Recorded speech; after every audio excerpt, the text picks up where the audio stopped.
novuga ko jewe nahereye kuririmba ndi umwana mutoya cane cane gose. uvuze wari mutoya cyane kuvuga iki? Bon, nkiri muto gose turiko turaririmba narigira ubwabo bwo gusohora ijwi. Mugabo rero nari mfise umugenzi akambwira ati utari kurasohora ijwi ntituzomenya ngo uririmba neza canke uririmba nabi. Ati rero wewe uje bikosa uzubiririmba uko nyene en fait tukosora amakosa kugira ngo ugire aho wiga. Ku cambere navuze ati nashatse gucrea ikintu kizokwama mu bantu mu mitwe y'abantu bazoza bavuga ati nubwo ntazoba nkihari hariho umuntu yaririmba ijwi rimeze uko. Donc gucrea ikintu abandi batagifise rego ntaho ndagera nta jwi ryiza rya hatari mfise mugabo n'ubu ndiko mavi ndiko ndakora ni ngombwa kugira ngo ico kintu ndagishikeko. Si kwishima murabizi mugabo murazi neza principe yo kuririmba d'abord no donc confiance de soi. Ego ukumva yuko muri wowe ushoboye. Donc mu gihe wumva yuko numva yuko wowe undenze nzaba ndiko ndano kaga challenge gatoya indirimbo irateba kuja kuri YouTube. Ama message ari boku ayanci intege ayankomeza ngira ati 50% y'abantu bazokuraba iragabanutse kuko watubwiye 15 igiye ko 20. Ça veut dire que abantu ntabuzoro amaze kubihaga.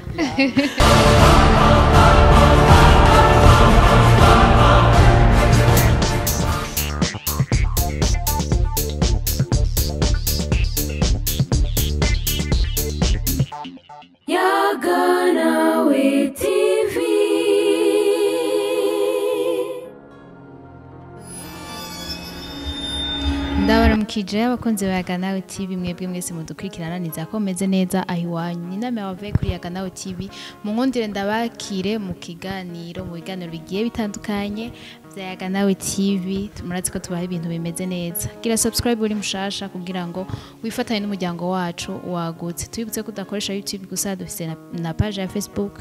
Genda naho nyine dukurikirane tucisha ama link n'ibindi byose bigiye bitandukanye. Ushaka kuja muri groupe ya WhatsApp nimero zacu ziri ngaha kugira ngo twandike tyo tugushiramwo ari naka information kihuta gakenewe ku bakunzi ba Yayoo TV kace kagushikira ahiwanyu. Ni kuri Yayoo TV nkuko nababwiye ndi kumwe na MC Benita ntarinda kwidondora kuri Yayoo TV. Ya nta kwidondora byo ko baranzi. Abantu biko baribaza kubera iki ngoma nkoresha MC Benita ngo bandamukoresha ibiki. No munsi ni MC Benita ariko atari nk'umujournaliste. Yes. Nk'umuririmbyi turi mu gihe le temps time mu ndirimbo yiwe yise igihe ya MC Benita. Ariko Benita ntitwigeze turonka kanya uratubwiye yuko umuririmbyi yego turavyumva kandi urimba ku gatwe kiwawe kegukira kandi na Dushime Music Group. Ariko ntitwigeze dusesangura tumenye ingene watanguye kuririmba ushika winjire mu mugwi wa Dushime Music Group. Ugerageza ukaduhagarariza ibimebukoze. Yego murakoze cyane. Bwa mbere na mbere ndaramukiza abakunzi ba televiziyo yacu Yayoo TV aho bahereye babahanze y'igihugu cyangwa hano mu gihugu cyacu Burundi ciza cyane. Ndabahamwiriwe canke bwakeye bivanye naho baherereye. Mu kibazo ciza mugenzi wanje Nina ambajije novuga ko jewe nahereye kuririmba ndi umwana mutoya cane gose. Uvuze wari mutoya cyane kuvuga iki? Bon, nkiri muto gose 5 à 6 ans. Yego ko abavyeyi banje bararirimba n'abaririmbyi cyanifuza gukurana impano y'abavyeyi. Ndayagrava nyene ngenda ngira bo nigana kugira ngo numve naje kanogera aho bageze. Abo wigana ni bande? Hariho witwa Mama Dani. Odette ari muri ambassadeur narakunda ingena ririmba. Nkaguma ndamwigana indirimbo basohoye ndazisubiramo nkumva ko nabitoye ntabitoye nkaja kumuhamagara nkamubaza ata hano hagenda gute. Nkiri umwana gose pe ndavyibuka. Niho rero nafata nkaja mu makorali yo muri eglise kugira ngo ndabe ko hari aho no kwigeza ndabe ko nanje gusa naratinya entreta. Naratinya ko nimba turi mu ma entraînement cyangwa mu ma répétition turiko turaririmba narigira ubwabo bwo gusohora ijwi. Mugabo rero nari mfise umugenzi akambwira ati utari kurasohora ijwi ntituzomenya ngo uririmba neza cyangwa uririmba nabi. Ati rero wewe uje bikosa uzubiririmba uko nyene en fait dukosora amakosa kugira ngo ugire aho wigeza. Mu nyuma rero nagiye ndaduga buke buke nigana ba Daniela, nigana ba Maya, kuko numva nshaka kuririmba. Sinakuze nkunda kuririmba ajya amajwi y'abadventiste baririmba. Nakuze numva nshaka noririmba ikijwi kinini, noririmba ikijwi nyine. Muri jewe navuga ati nshaka kuririmba ibiri different n'ivy'abandi, donc nshireho ikintu kizokwamaho bazovuga bavuga ati hariho umuntu aririmba ijwi rimeze uko. Muri jewe nakuze mfise ico kintu rero ni nka bimwe umunyeshuri ashaka kuvuga ati jewe nshaka ninaheza amashuri université nzokwiga iki. Naje muri jewe nari mfise ikintu cyo kuvuga ati ndifuza ndiko ndifuza kwigana aba, ndifuza nanje kuba hariho umuntu azoshaka kunyigana jewe bwanje. Ngenda renda kuruko nkikoresha amatravaye rumva nakubwiye neza ko hari abo nagenda nigana aba estanisha bamusanzwe muzi. Sinareka kumwigirako kubera ngo nuko aririmba imiziki no, ahubwo narabikiri muri we kugira ngo nanje kigira icyo kimfashije. Buke rero no nagenda ndamerera buke gushika naho bama microphone muri eglise nkitangara nanje nkajugumira kubera urazi ko muri eglise haba abantu benshi. Mugabo buke petit à petit bigenda biragenda neza, nkabona nanje muri urazi ko ma eglise hari amakorali baragenda mu studio, nkabona barantoye nanje nagiye muri studio. Buke rero nagenda mbona impano yiwanje. Yego hama nari mfise umugenzi, indirimbo ya mbere natwatanguye gushaka kuri YouTube yitwa Violette, yitwa Ubwenzi. Mugabo urabona ubu uyiko naje ndi umwe, sigure ko ndiko ndagera kuto nifuza nubwo ntaragishika ko neza. Kubera iki none utagumye urimbira muri chorale waciye wumva ati nanje ndashobora gutangura kuza ndasohoye indirimbo ziwanje? Merci. Ku cambere navuze ati nashatse gucreya ikintu kizokwama mu bantu, mu mitwe y'abantu bazoza bavuga ati nubwo ntazoba nkihari hariho umuntu yaririmba ijwi rimeze uko. Donc gucreya ikintu abandi batagifise. Rego ntaho ndagera, nta jwi ryiza ryatani mfise, mugabo n'ubu ndiko ndakora ningovu kugira ngo ico kintu ndagishikeko. So kwishima murabizi, mugabo murazi neza principe yo kuririmba d'abord no confiance de soi. Ego ukumva yuko muri wowe ushoboye. Donc mu gihe wumva yuko ninumva yuko wewe undenze nzaba ndiko ndagwa down, mugabo niniyumvisha yuko nshobora gukora ibirenze ibyo wewe wakoze mba ndiko ndaza. Muri ico gihe rero nigira confiance, ndavuga ati ntegerezwa gutaya ikintu kizotuma ngera ku rwego nifuza. Hama tuganize rero atanguye kuririmba, wari muri chorale bagiye baragutora ufasha chorale, mwenye muravuga ati reka ntangure kuririmba ndumwe. Mbega winjiye gute naho muri Dushime Music Group? Ego murakoze cyane ku kibazo. Kwinjira kwanje muri Dushime Music Group twagiye turabivuga mu biganiro byinshi bagiye badutumira nka Dushime nk'umugwi. Ni dokiseme yahabaye y'umuntu yavuze ati reka ndabe abaririmbyi b'abarundi, kuko ndabona neza ko bataragira ku rugero rwiza, ko urabona andi ma eglise arasora indirimbo zikagera kure. Ni chorale nkeya ngaha mu Burundi zimaze gutahura ikintu cyo gushira kumva yuko boshikana ubutumwa kure babishije kuri YouTube canke ku zindi mbuga. Aravuga ati reka ndabatororokanya abaririmbyi baririmba ku giti cabo, donc babuze ikibasunika kugira ngo bagere kuco bipfuza. Rero niho agiye aradukoranya bivuye kuri ya ndirimbo navuga twaririmba n'umugenzi wanje yitwa Ubwenzi. Baratubona, donc yarondeye bamwe bari kuri YouTube, donc bamwe bateye intambwe kugira ngo bagire ico bokoze.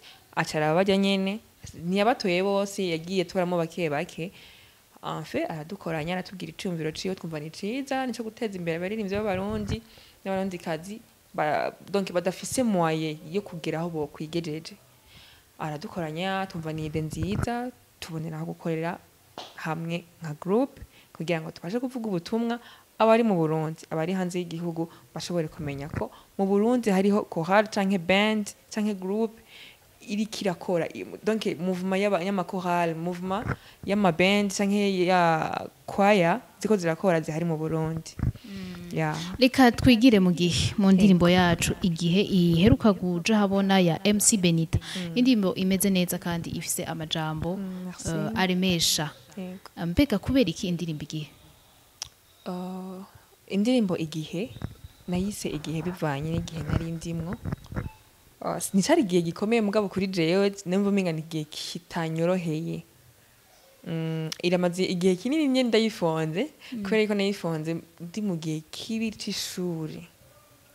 Ndabona neza ko ntariko ndoroherwa bivanye nuko ava nari meze, mbona ndiko ndahindurirwa n'umubiri, ishuri rikanka ibiki, numva nyene sinayifonze yitwa igihe ahubwo nayifonze nisunze ububabare bwari muri jewe. Ndavuga ati reka ndayifonda iragumaho. Mu nyuma rero niho nagiye kwiyumvira ati indirimbo nkayifonda ndayirekeza ko abantu ntibazumva message. Mu nyuma niho nagenda ndavuga ati reka kugira ngo tuzitahure twese ndabishire muri message imwe twese tuzotahura. Niho rero nahise igihe. Niho naciye ndayita igihe kugira ngo jewe n'abazoyibona bazotahure igihe. Donc bumve igihe barimwo bacyumve bacitiririye. Nanje nayiririmbye ninayumva nze numve ca gihe ciwanje catumye ndayifonda kugira ngo nyene ivyo bihe ninavyibuka nzi nibuke ko n'Imana yagize icinkorera. Niyo mpamvu naciye mvuga ati kandayite igihe bivanye n'ibihe bigenda bitandukanye ku bantu. Niho naciye muri refrain ndashiramwo amajambo agenda ahumuriza umutima kubera yuko umaze kuba mu gihe haragihe ikindi gihe Imana yishura ukaba mu gihe ciza. Mugabo mu kwandika ndafise umugenzi wanje nkunda kubaza twinshi iyo nagize composition yitwa Jean Jobert. Nkamubaza ndamubwira ati indirimbo wumva twokosora hehe, donc n'umuhinga kuri jewe mu gufona indirimbo. Nkamubaza ati aka kantu tukagire gute bigende gute, aramfasha nyene, umuntu nyene aba hafi yanje aramfasha. Indirimbo irasa niyi toye inzira, nca mbona kwikorera amashusho n'amaudio arivyo mwabonye nabahaye. Ego ni indirimbo watubwiye yuko uri mu mugwi wa Dushe Music Group.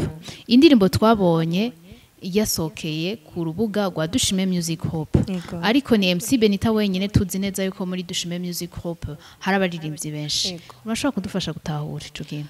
Bon, ico kintu abantu benshi barakimbadije kandi barababaye benshi, banze kugisabira pardon parce que kubona bon indirimbo ubwa mbere yarakunzwe kandi ndashimira abakunzi banje bose bambaye hafi bakankundira igikorwa bakantera courage bakambwira. Donc nararyohewe cyane mbonye feedback y'igikorwa natanze, nararyohewe cyane.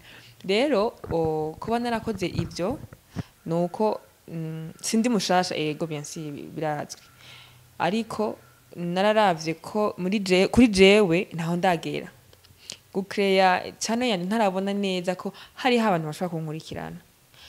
Ndavuga ati kubera yuko hari aho nsanzwe mbonekera cyane, reka nisunge Dushime Music Group kugira indirimbo yanje hari ari hija. En fait babakunzi ba Dushime Music Group babandi bose bajya bose baba bakurikirana ibikorwa bya Dushime Music Group bazombona bakunda ibikorwa byanje. Mu nyuma ninatanga link ya channel yiwanje benshi bazoza bisunze aho natanguriye.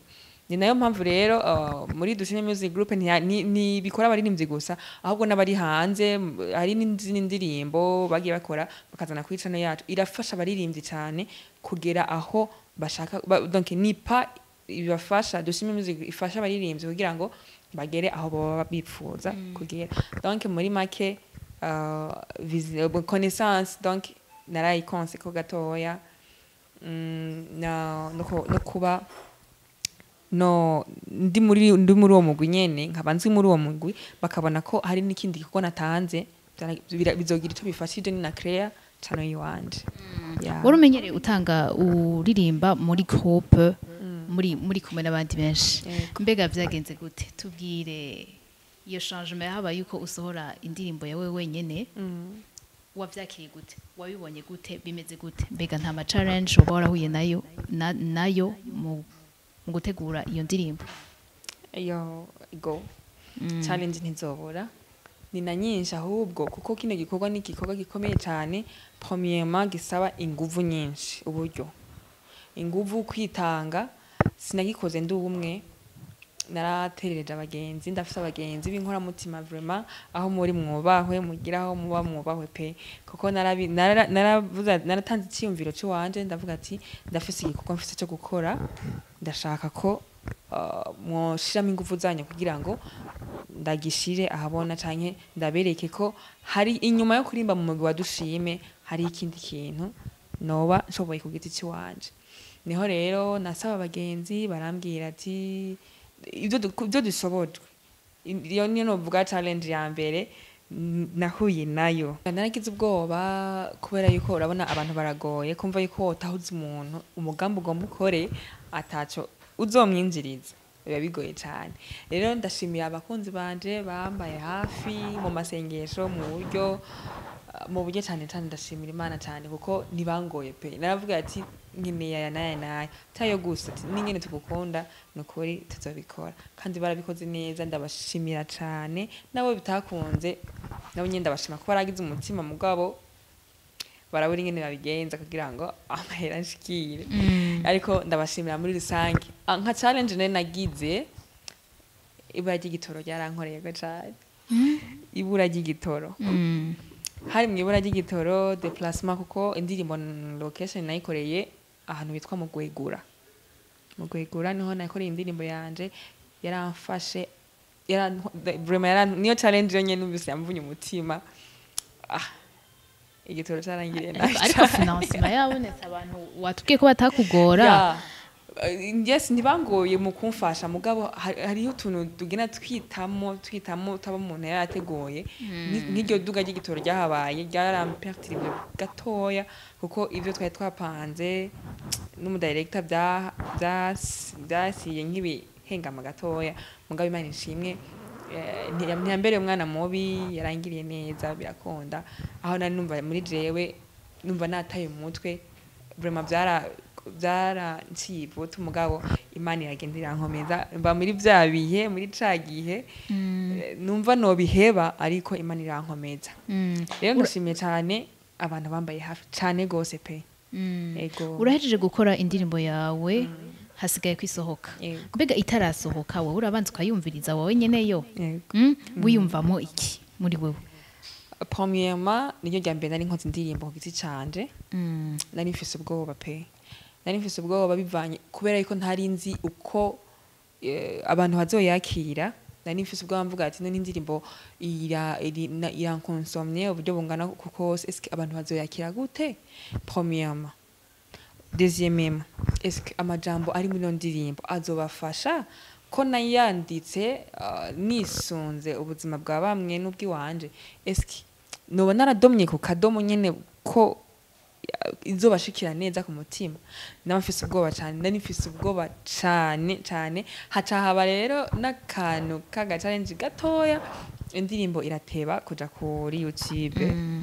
Aba message ari beaucoup ayanci intege ayankomeza ngira ati 50% y'abantu bazokuraba iragabanutse kuko watubwiye 15 igiye ko 20. Ça veut dire que abantu ntabuzora makurikirana.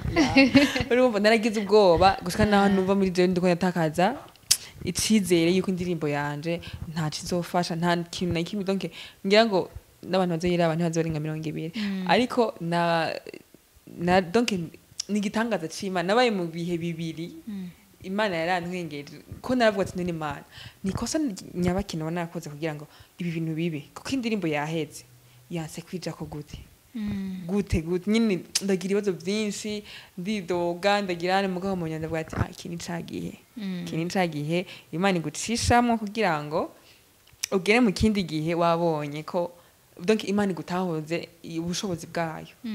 Ya ndashimira rero abanteye intege muri ico gihe ndashimira n'abanciye intege kuko uri mu gikorwa uronka kote zibiri. Rero abanteye intege nibo benshi feedback ni nziza ndabishimira Imana cyane. Iyo bariko barakubwira ngo indirimbo yo yaradufashije uvyakira gute? Birandenga kuko nakubwiye ama message yabaye menshi cyane kuko ndavuga ati Mana yanje ibi nibiko birambako sinari ndavyiteze pe nukuri n'ubu sindabitahora iyo umuntu andungikiye voice cyangwa andungikiye message ati nukuri warampezagiye message wanditse mu ndirimbo yankoze ku mutima n'abantu ntari niteze nkumva ngo indirimbo ya felicitation zari nyinshi kandi n'ubu ndatazironka. Ndabashimira cyane abantu mu nyankoraja abantu mu nteri intege nubwo bitaba bigoye nukuri ndabakunda cyane byimva mu mutima n'ukuri sinogaya pe hari abantu baje kugira subscribe ubu nyene kugira ngo bace batera baja no kuri dushime music group bagire subscribe barabe niyo ndimbo yawe ariko tuba motive gatoya n'indirimbo igihe baje kuyiraba kuririmba ego okay nka wewe umuntu wayumvirije umva ari yahe partie no kuririmbira refrain igitero ca mbere nico nakunze ego okay igihe nabayemwo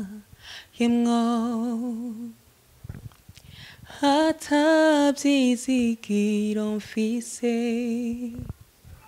nkahangana n'ibibazo vyari birushanya ariko bikananira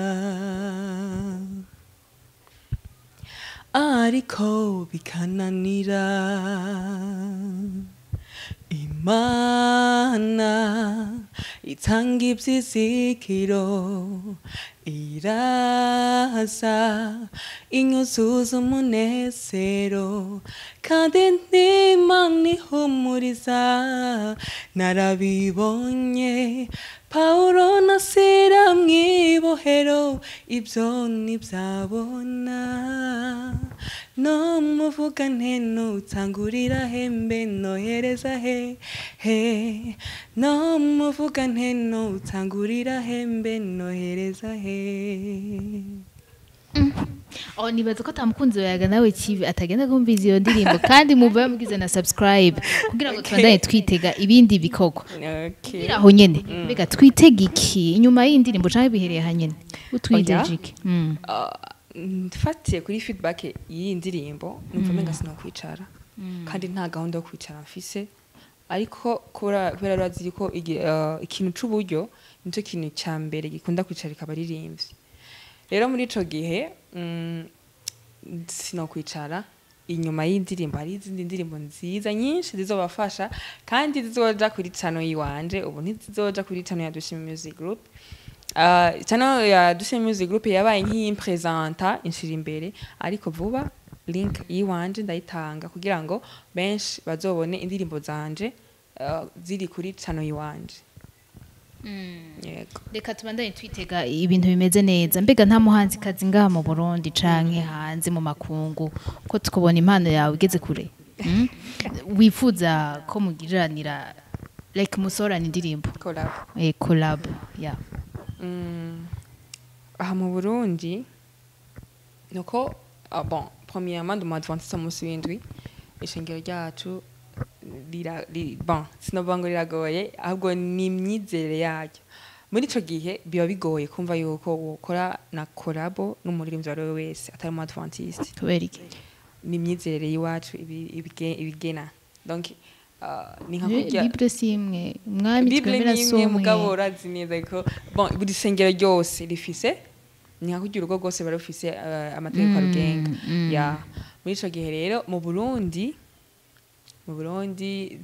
sinobango ntari umuntu nkeneye gukorana collabo nawe ko ni benshi premièrement abo turirimba nabo baririmba ku giti cyabo collabo iyo ni collabo ya mbere ikaze akotse ya nuko ntari bwa kuri indirimbo iyi niyo collabo ya mbere numva nakotse kuko naririmbanye n'abaririmbyi ntari niteze yuko nohoye nabo donc bamwe bita ba star baba bagezweho mu église baririmba vuga ati amen donc iyo niyo collabo ya mbere nabo baririmbye ba mbere namaze gukorana collabo muri ico gihe nkaba nifuza rero gukorana collabo n'abaririmbyi bari hanze y'igihugu ya ndakunda cyane umuririmbyi mugabo ikibazo kigaruka soma Adventiste nizo kibazo kigaruka mugabo munyo ntacyo muzobona utuzokorana na collabo muzamenya ati okay ni umwe yavuga ati akunda mugabo barahari ni benshi barahari pe barahari ushaka gukorana iko umva wowe uri determine kubandanya kuririmba kandi bikazona kugeza kure mbega hari inyungu uvyitezemo n'ubwitohaba muri jewe ukuntu nteye ndakunda nta kindi kintu numva kihari mu buzima nkunda nko kuririmba n'ubu wambwira ati haguruka ukiva ngaho nyine mukigane tugende kuririmba numva nico kintu ca mbere kimpa amahoro nico kintu ca mbere cankirije ingorana ari ingwaye kuririmba ingwara warugwaye yes ingwara narigwaye ya banambwira ati ukunda iki mu buzima bwawe ndavuga ndakunda kuririmba mu gihe uzoba wumva uri muri no eta uzoja ahantu ha wenyene uririmba iyo ngwara twayimenye ari benshi usanga bayigwaye cyo tubabwira umuti direct oya umuntu wese avugwa ni hari gihe usanga ivugwa kwa muganga mugabo barambwiye ati ko ukunda kuririmba iyo ico kintu kizotuma ukira ndakunda kuririmba gose sinumva ko hari ikindi kintu coza kindi erega ntiwahejeje kutubwira ntiwahejeje kutubwira ari ukuntu iyo ngwara twari twifuza kumenya Tete beni ushima Imana ariko ndashimira Imana ko nabivuze ya témoignage nuko ari ingwara nari ingwaye yakize kubwo kuririmba no kwizera ikintu n'ikindi cambere narizereye muri jewe yuko kubwo kuririmba kwanje kuzogira ko ngejeje ndizera narakize ya benshi baranabizi ndazi abo twabanye cyane kuko nayize muri interna barabizi kenshi narakunda kugwara muri interna estoma anteste no amanere oya reka tubandaye Jura yembwira inyuma ya kamera nacu reka rero Benita tugushimire cyane kuri kano kanya tubanye kandi tukubwire ko twakunze indirimbo yawe urazi ko nakwandikiye kenshi ndakubwiye ngo ndaguha amashurwe yawe wanka ndabimwibutsa amashurwe yawe kuko normal mu wategerezwa kubanza kuca ngaha kuri yaga nawe TV hani mu rugo ni muhira kandi yuko murabizi neza yuko yaga nawe TV na dushime music group turi hafi cyane turi hafi cyane rero turabashigikira kandi turakunda indirimbo zanyu muri rusange abadushime music hope mu muryango kuri twebwe reka yenda gukengurukire cyane kandi ndagutera n'intege MC Benita yitanga muri byinshi n'umujournaliste n'umuririmbyi manakora ibintu byinshi n'ukuri Imana iramushoboza kandi Imana ibandanye gushoboza cyane gose umugisha kuri benshi reka yenda gukengurukire cyane Benita ego Nshimira abantu bose muri ko muradukurikirana nshimire abari ngaha mu Burundi canke abari hanze muri ko muradukurikirana ni MC Benita muramubona afise impano kandi yababwiye yuko uburyo bukunda kumugora kandi abafise n'ibikorwa byinshi ariko ako kantu mukumvirize mugakorereko ego reka cyo ndabakengurukira cyane rero niza ko mukunda ibiganiro byacu partage kino biganiro ko ndazogikunze nsigira like ndabone neza kuri interesse mutubwiye mu commentaire ko mukunda ibiganiro byacu mutubwiye aho twokosora canke ibyo mushaka tubakorera tuzosubira ubutaha jakwibarutse hamwe nayaga nawe TV ubwenge ni wo mutima ubwenge ni wo